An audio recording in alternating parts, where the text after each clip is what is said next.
बताइए हामी संचारकर्मी हो तो किन जान दिँदैन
हामी इलेक्सन भइरहेको छैन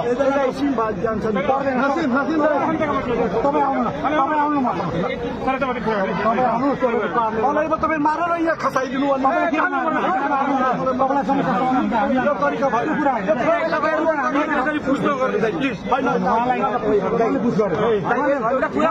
हामीलाई त्यो प्रमाण दिइहाल्नु भयो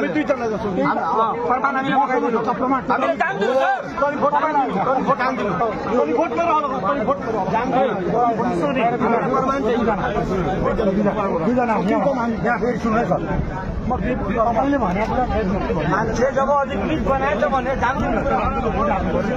मान्छे जब अधिकृत बनाएछ भने उसले पुलिस चाहिँ पर्दैन 2 दिनदेखि मोबाइल अफ गरेर राखेको छ उसले त्यसरी त हुँदैन नि सर बाबु बदलाउनु जे गर्नु सर त्यहाँ छोरी आउने चुनाव नहोस् अनि सर त्यो बाहिरको मान्छे अरू पठाइदिनु न बाहिर तपाईँ 2 जना बाहेक सबै बाहिर जानु न तपाईँ 2 जना बाहेक अरू बाहिर पठाइदिनु तपाईँ बाहिर गएर गर्नु